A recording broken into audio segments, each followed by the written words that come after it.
ಮೇ 20ರಿಂದ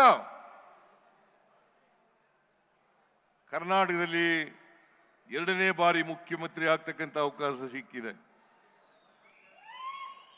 ಈ 40 ವರ್ಷಗಳ ಸುದೀರ್ಘ ರಾಜಕಾರಣದಲ್ಲಿ ನನ್ನ ಮೇಲೆ ಯಾವುದೇ ಕಪ್ಪು ಚುಕ್ಕಿ ಇಲ್ಲ.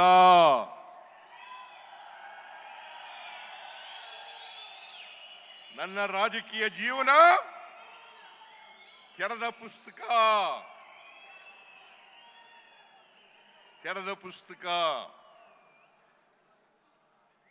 ನಾನು ಇಷ್ಟೆಲ್ಲ ಅಧಿಕಾರ ಸಿಕ್ಕಿದ್ರು ಕೂಡ ನನಗೆ ಆಸ್ತಿ ಮಾಡ್ತಕ್ಕಂಥ ವ್ಯಾಮೋಹ ಬರಲಿಲ್ಲ.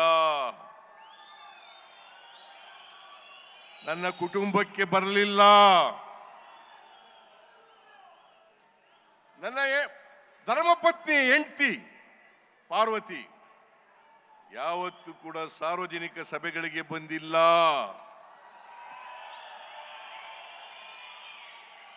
ನಾನು ಮಂತ್ರಿ ಆಗಲಿ ಮುಖ್ಯಮಂತ್ರಿ ಆಗಲಿ ಪ್ರಮಾಣ ವಚನ ಸ್ವೀಕಾರ ಮಾಡತಕ್ಕಂಥ ಸಮಾರಂಭಕ್ಕೂ ಬಂದಿಲ್ಲ.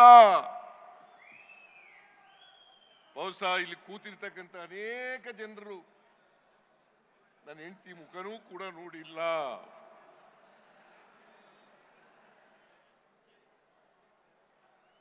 ಅವರು ತಪ್ಪು ಮಾಡಲಿಕ್ಕೆ ಸಾಧ್ಯನಾ? ನಾನು ತಪ್ಪು ಮಾಡಲಿಕ್ಕೆ ಸಾಧ್ಯನಾ?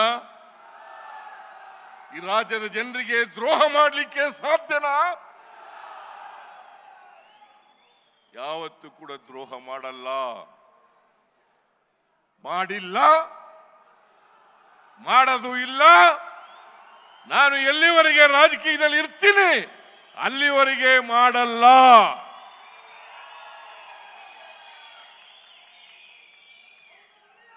ಈ ಸಮಾಜದ ಶೋಷಿತರ ಪರವಾಗಿ,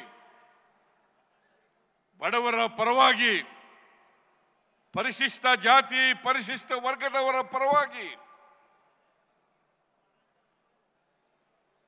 ಅವರನ್ನ ಸಾಮಾಜಿಕವಾಗಿ ಆರ್ಥಿಕವಾಗಿ ಸಮಾಜದಲ್ಲಿ ಶಕ್ತಿ ಕೊಟ್ಟು ಅವರನ್ನು ಕೂಡ ಮುಖ್ಯವಾಗಿ ತರಬೇಕು ಅಂತಕ್ಕಂಥ ಹಂಬಲ ಬಿಟ್ರೆ ಆಸ್ತಿ ಮಾಡಬೇಕು, ಜಮೀನುಗಳಲ್ಲಿ ಮಾಡಬೇಕು, ಪ್ರಾಪರ್ಟಿ ಮಾಡಬೇಕು, ಬಿಲ್ಡಿಂಗ್ಗಳನ್ನು ಕಟ್ಟಬೇಕು ಅಂತಕ್ಕಂಥ ವ್ಯಾಮೋಹ ಇಲ್ಲ. ನಾನು ರಾಜಕೀಯ ಪ್ರಾರಂಭ ಮಾಡಿದ್ದು 0 ಇಂದ.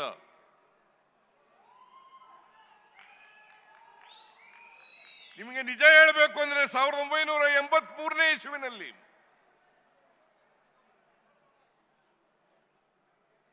ನಾನು ಡಿಪಾಸಿಟ್ ಹಣ ಕಟ್ಟಬೇಕಾದ್ರೆ ನನ್ನ ಹತ್ರ ₹1 ಇರಲಿಲ್ಲ. ನಾನು ಕೋರ್ಟ್ನಲ್ಲಿ ಲಾಯರ್ ಕೆಲಸ ಮಾಡ್ಕೊಂಡಿದ್ದೆ. ಮೈಸೂರು ತಾಲೂಕಿನ ಚಾಮುಂಡೇಶ್ವರಿ ಕ್ಷೇತ್ರದ ಎಲ್ಲ ಜನರು ಬಂದು ನೀವು ಚುನಾವಣೆಗೆ ನಿಲ್ಲೇಬೇಕು ಅಂತ ಹೇಳಿದ್ರು. ನಮ್ಮ ಆಫೀಸ್ ಕ್ಲರ್ಕ್ ಆನಂದ ಇವತ್ತು ಬದುಕಿಲ್ಲ.